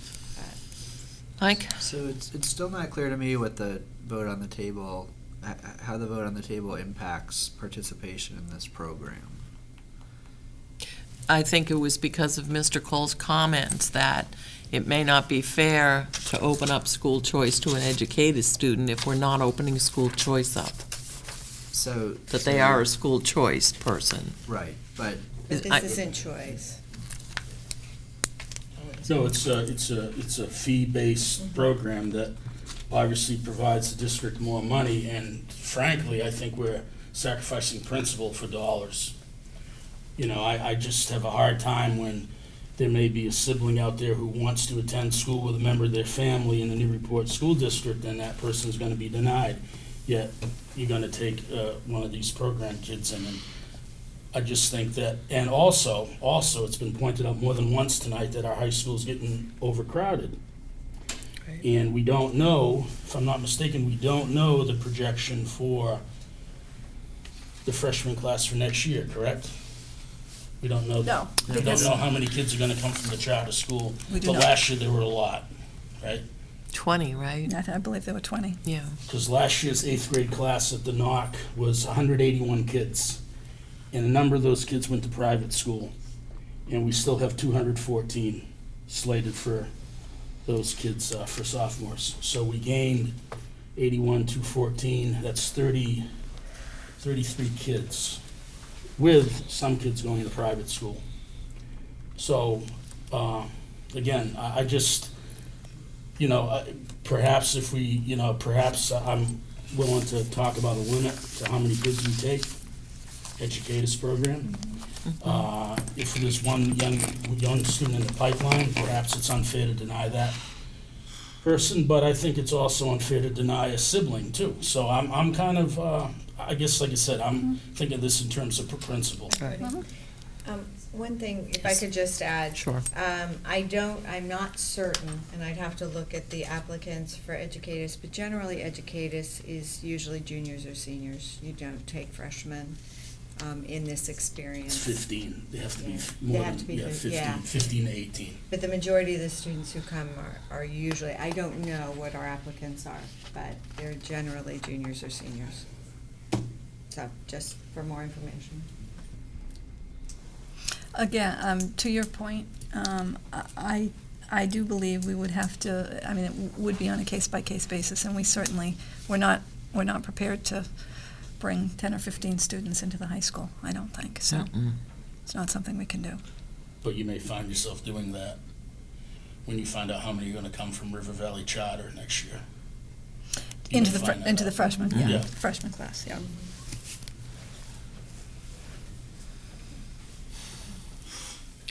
Where do we want to go from here? Got it. Motion on the table. Well, we have a motion on the table. Seconded. I think we now have had 2 different discussions. So do we put those together? Do we vote separately? You have to vote on the motion on the table. Could you repeat the motion on the table? So I move to accept the superintendent's recommendation to not accept choice for next year. I think was how I worded it before. Is that good? Is that good? I think whatever I said before, that's what Give I'm her saying a now. cookie. And who Ditto. seconded that? Steve, did you? Mr. No, Pope. you did. No. No, I wasn't allowed to. Mrs. Kennedy told me I can't second. Oh, Let Steve call it second. I didn't second. Discussion came up in the I didn't past second. that Right. the chair could not All second right. the motion. Oh, the discussion part. Yes. Yes, I did second. All it, right. Yes, I'm sorry. So would you prefer a roll call? Roll call vote, please, Mrs. Kennedy. Put my little papers here. Mr. Cole, Yes. Mr. Decanter, Yes. Mayor Hall is absent, I'm sorry. Mr. Lukens, Yes. Ms. McCarthy, yes. Mr. Menon, Yes. Ms. Sweeney. Yes. So the vote on that is unanimous. Let's now move on to the Educators International students. Could I hear a motion? I don't know what to. I move that we, Oh, maybe we don't have to vote on that? I don't think so. All right. We're already in the program, right? Yeah, you We did that already. We're in the program, So where does that leave us? in the program. I think it leaves it, I think Take a it leaves the look at the superintendent applications and and when the we- principal making the decision, Fine. is what I think. I just want that to be reflected in the minutes. Thank you. I move that we let the superintendent. No, I just wanted us all to have the same playing field here and with the decisions. Now we're going to move on to busing Can and, I ask Oh. one more question about educators? sure.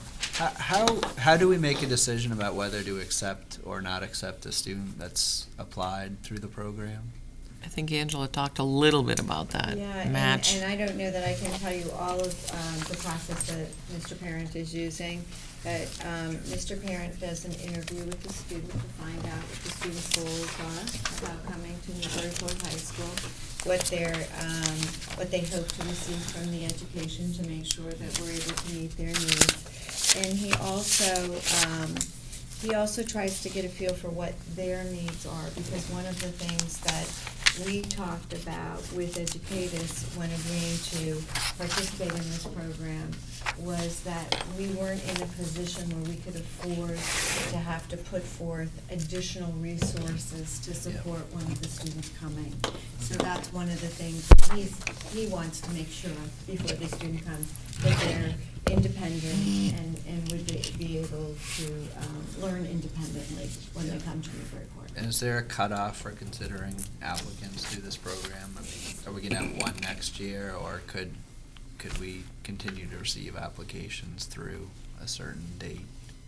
I know last year somebody did inquire mid-year through the year to do a semester, and that's up to the school district to decide whether they would permit a student for a semester Okay. or for a year long. Okay. Thank you. Busing. Okay. Some additional information.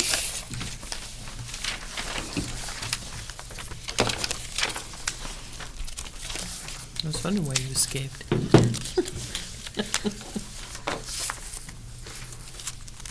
Thank you.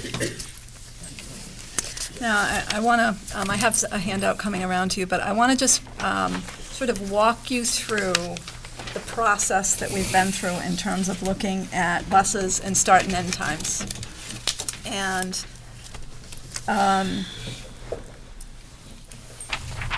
you will recall that back in January, after having met with Salter Transportation, meeting with the administrators, I sent a letter out to parents and to the staff and community regarding hours for next year, which changed hours. Newburyport High School stayed the same. Knock was earlier. Mullen was a little earlier, and Bresnahan was projected to be much later. I held a superintendent's forum to talk with parents about that back in February and said that I would be reporting back in March. And I also had an opportunity to, again, this time bring together Salter Transportation, 3 people from Salter actually, along with the administrative team, to come back and discuss the numbers on our buses and safety concerns that some of the principals had. And we had a very good dialogue with one another. And one of the things that we took a look at in detail were the numbers on our buses and what we needed to do in order to make sure that we could provide safe transportation for students. And the numbers that bus companies can use for numbers of children in seats is they look at 3 children to a seat. And while that might be great at the very, very young ages, it's not realistic at the middle school and the high school levels. We have much bigger students. Really, 2 students to a seat is much safer. They have backpacks, they have musical instruments. So we took a look at what we could do and how many buses that we would need in order to transport our students for next year, along with knowing that that Bresnahan was going to be a big school. And what we learned is that we would require 3 additional buses in order to safely transport students. We would need 14 buses for the Bresnahan run. And in adding 3 buses, and we would actually have 2 tiers,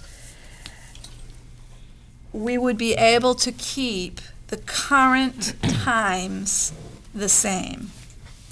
So the current transportation times, not the ones I sent out, but the current transportation times. So the high school would be 7:30 to 2:25, the middle school would be 7:30 to 2 o'clock, Mullen would be 8:10 to 2:40, and Bresnahan would be 8:20 to 2:50, with the preschool starting preschool times 10 minutes after that at 8:30. And again, we don't transport our preschoolers. So those are my recommendations, and I'm happy to answer any additional questions on here. I see, and the charter would remain the same, and they would travel with Bresnahan. But in order to transport that number of children at the end of the day, we need 14 buses that go from Mullen to Bresnahan. So 3 buses is how much money? Approximately $165,000. How much was that, Nancy? $165,000. And this would keep the start and stop times at all of our schools the same It as would. they are this year. Yes. But this is based on, one of the things that I have said, and you will continue to hear me say, is that my first priority is student and staff safety. Achievement is second. That has to be my first priority. Mm-hmm. And I will tell you, some of our buses are very, very crowded. I will be coming back to you as the building projects wind down. I will be coming back to you with some additional recommendations for Knock and Mullen. I'm concerned about transportation there. There are safety concerns there. When students are entering and exiting the buildings and the cars are lined up there. I'm concerned about the traffic patterns there. That's something that we need to address, but I can't address it until the building project is done because we're hampered by limited space there. So from my perspective, this solved a couple of problems. It allowed parents to get to work on time because the Bresnahan times were greatly concerning because of the late start there. It keeps us at the same times, and while I know that there are a lot of people who would like to see middle school and high school start later, I think that's a much longer process to really examine that. It's not something that I think that we can, I think there needs to be a lot of research done on that and looking at the pros and cons of that. And I think that that's a longer conversation. But in terms of, for next year's budget, I took it, this really came down to the safety standpoint, from a safety standpoint for me. Questions? Comments? I just want to clarify something that I think I know the answer to. But the newly proposed start times would not have reduced the number of buses needed, correct? Say that one more time.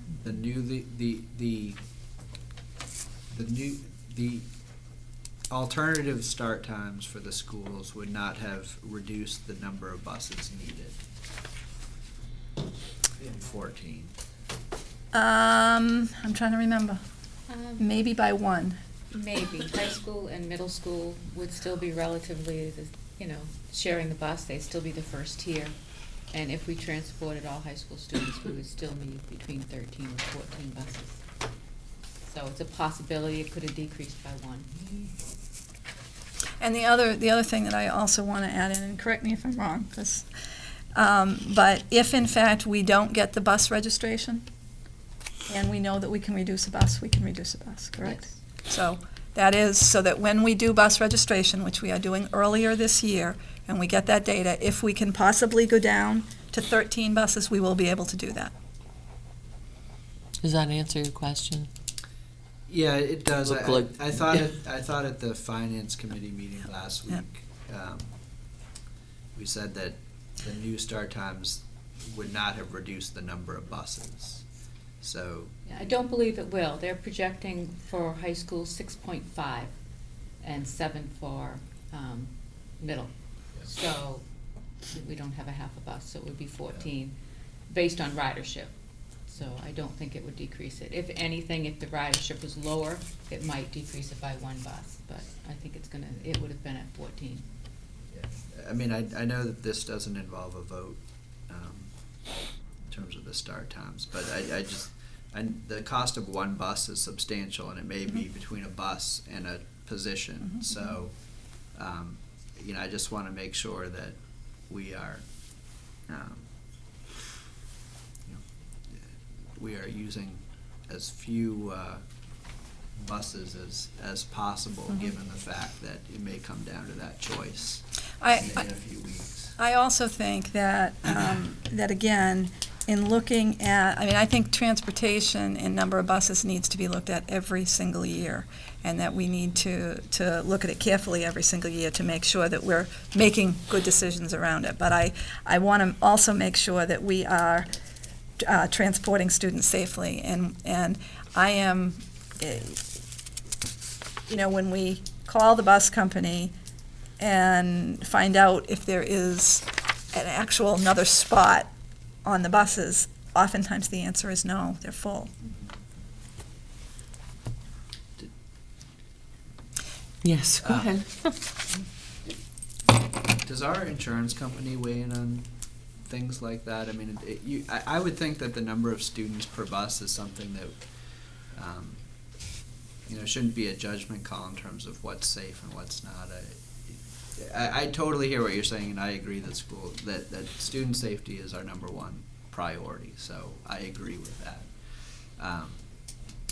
But I guess I'm just wondering. It seems like the number of students that is considered safe for a school bus, which is a standard size throughout the whole country, should be something that It's is 13 inches, correct? You want the bottom line? 13 inches is what they go by in a seat. That's how they come 3 to a seat. That's what Salter uses. I believe that's the industry standard. The industry standard. And So that is considered safe. I'm just, For all grade By levels? the industry. And the insurance, whose insurance? Is it the Salter's insurance? Yeah, so it's Salter's insurance, it's not ours. Right. but I'm just saying the reality of a bus and students being 13 inches wide is not realistic as you move up. It's just not. It might be realistic at the younger levels, but then, you have to think about kids are traveling with backpacks. They are traveling with musical instruments. So you also have to think about the space that's being taken. That's the reality of it. So what I'm sharing with you is that this is in the proposed budget. So. Any further questions or comments on that? Thank you.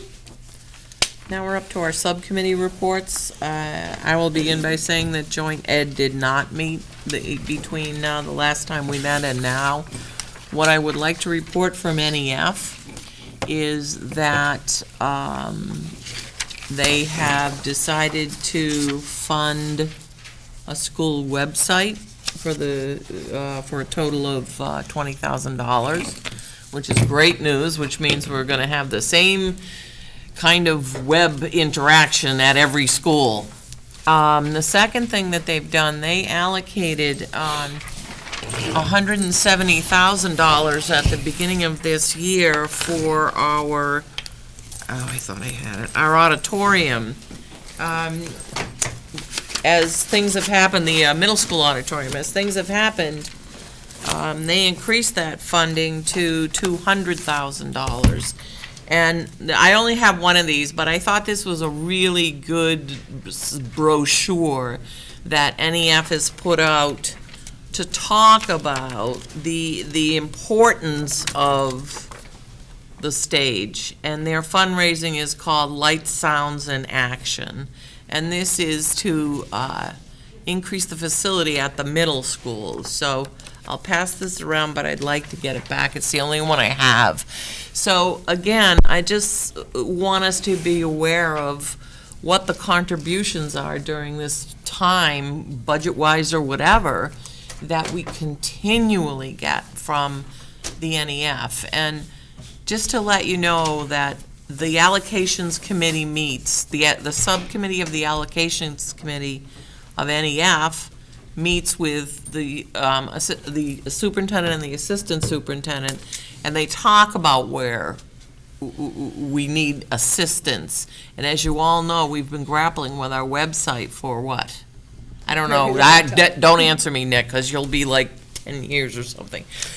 So, can I just add absolutely, to that? please. In addition to the website, they also agreed to fund some consultant work that would take a look at where we are in technology and being able to look at both the infrastructure standpoint, but also look at the educational piece of that and how we're utilizing technology. And as Mr. Menon has pointed out on many occasions, one of the things that we do not have a handle on is the technology that is available to our students outside of school. And we need to really survey that data and get our arms around that so that we can start making good decisions from an educational standpoint. So that's the other piece that is included in that. And my last thing about NEF, I guess I have two more. Texas Hold'em took place last Friday, full house. So we don't have the full house. I said that, I was hoping. Mike, I noticed you caught that. You were there. But there was a full house for that. The next thing coming, and I can't recall the date, is the golf tournament. I don't remember it. It's been historically in Ipswich. I guess we got a better offer at a different country golf club, so it'll be at the Renaissance. Is that right? Renaissance in Haverhill, I believe. So, but we'll get more information back. But, you know, they're an incredible organization, and I want to give them their due. So. You skipped right over me, by the way. So you know. Oh, I thought you were done. Superintendent's report. I just have a few things. I'm so sorry. They're important things. I want to let you know that at the high school, junior Mark Landergan placed first in the Regional Science and Engineering Fair.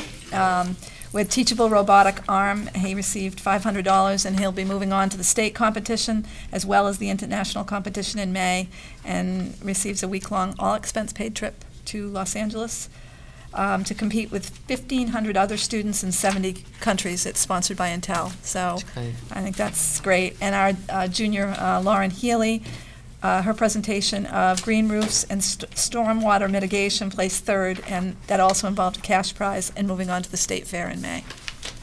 One of our freshmen, Kaylee Hawks, performed trombone to a packed Lowell High School auditorium as part of the Northeast Junior District Band. Junior Tom Graham ran a personal best in the 800 meter and finished 23rd in the country. We had senior Zoe Johnson received Best in School Award that was held at Montserrat. And then juniors Jacob Fisher and Marianne Emerson were chosen to participate in the Endicott College High School Art Exhibition. Left out one Yep. young man, Nick Carleo, also participated. Yes, and I think, I don't know if that was already reported. I couldn't hear what she was saying, but I don't know, did she report that earlier about, because I do have that. Oh, okay. Yeah, All right, so. okay. All right. Sixth That- place in the nation in his mile, personal best at 4 minutes, 14 seconds and change. Yep. Yep. Thank you, Mr. Cole. My car can't go that fast. Mrs. Kennedy? Yes. Could I have you? Yes, because you I may. didn't catch all of it. Yes, but I'm sure you didn't. Thank you. And that's it. At the end. I'm sorry, Susan, I forgot you. Paul, Finance. Thank you. Okay. Subcommittee. Finance Subcommittee, last Thursday, the 13th, and I was reminded earlier, that was the date of our meeting. We went through the budget, the FY15 budget. We had about a 3-hour meeting. We went through the FY15 budget and talked about a lot of things that I think were presented tonight. We also took a long look at the 5-year revolving accounts that, again, I've recommended everybody get a copy of these so you can see what the history has been in both revenue and actual revenue and actual expenditures from those accounts, as well as what's been budgeted for revenues in those accounts as well. We talked about student activity fees. Student activity fees have been a point of concern this year relative to class dues. So the discussion was about what that line actually funds, which is a 50% salary account, which includes class advisor stipends and other activity stipends, and 50% toward the student activities themselves. And I see on the new revenue page that you've adjusted the 50/50. We probably need to vote on that as a committee. But the school committee actually voted on the 50/50 breakdown about 8 years ago. So we'll look forward to taking another vote on that, learning some more about it, so that everyone has an educated vote and vote so that more money is going to be allocated toward the activities rather than the stipends. We also talked about cafeteria update, and while the student school lunch program has been holding its own, it has had difficulty making payroll the last couple of payrolls. So it has required transfers the last 2 times. So we also talked about, in looking toward next year's budget, the fact that we really don't want to be losing money in our school lunch program. So we had some discussion as to what other options there may be, and the superintendent is actively looking into some of those options. And we talked about school choice as discussed further tonight. Transportation, we did talk about new schedules and a possible change in the fee structure, given that obviously adding these buses is going to demand more of a cost. And we also want to try to anticipate what bus registration is going to be, do that as early as possible, hence the meeting on March 31st, which we'll talk more about the new fee structure and hopefully take a vote on that, as well as any other budget-related items that night. That's pretty much it. Thank you. Any questions for Mr. Cole? Policy, Mr. Menon, please. Policy met just before this meeting. Woohoo! Yes. And we talked about creating a framework for reviewing the policies, the administrative policies, the school committee policies, the school-based policies. And in our initial review of all 3 of those, we made some discoveries, one being that some of the policies are quite outdated. We also discovered that there were gaps in the policies that were not covered. So we've been talking about a framework for doing this, for getting this, which is a very large task, accomplished. I think that Mike framed it just really, really beautifully in that what we're looking to do is figure out what is important. What's the value? What's the principle at stake? What's important? And then why we think it's important. And then finally, how we do what we think is important.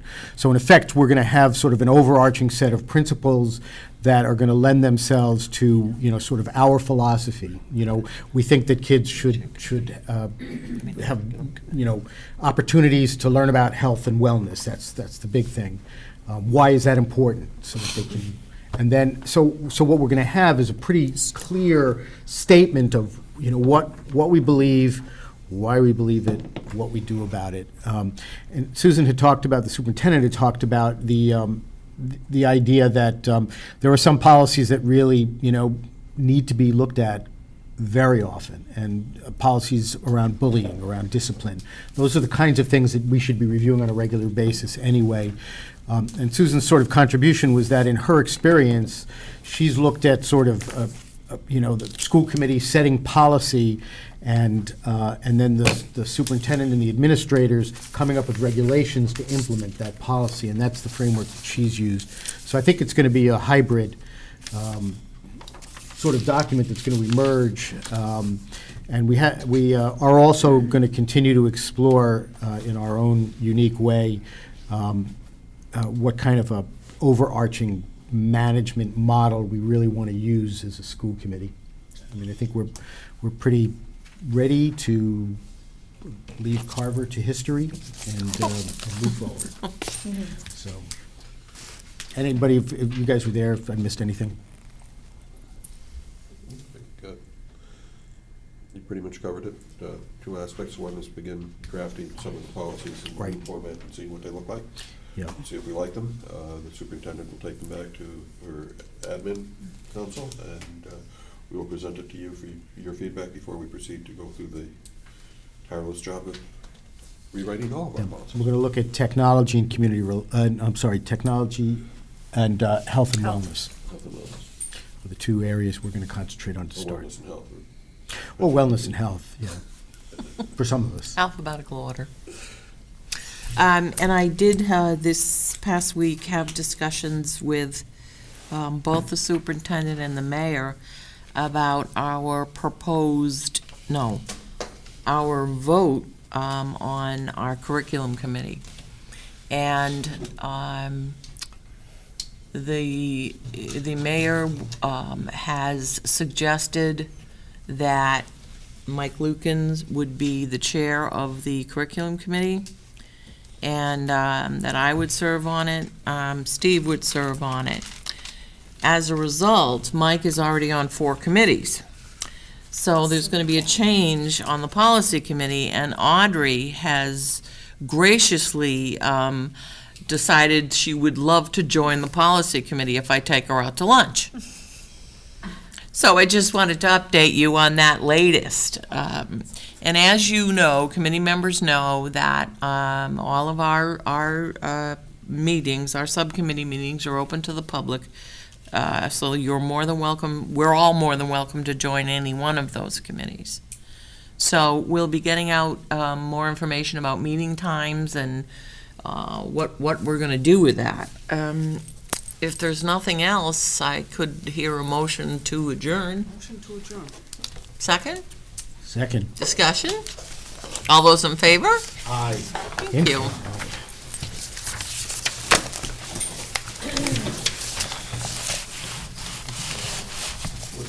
Susan, what Audrey. kind of availability do you have Audrey, that on was mean.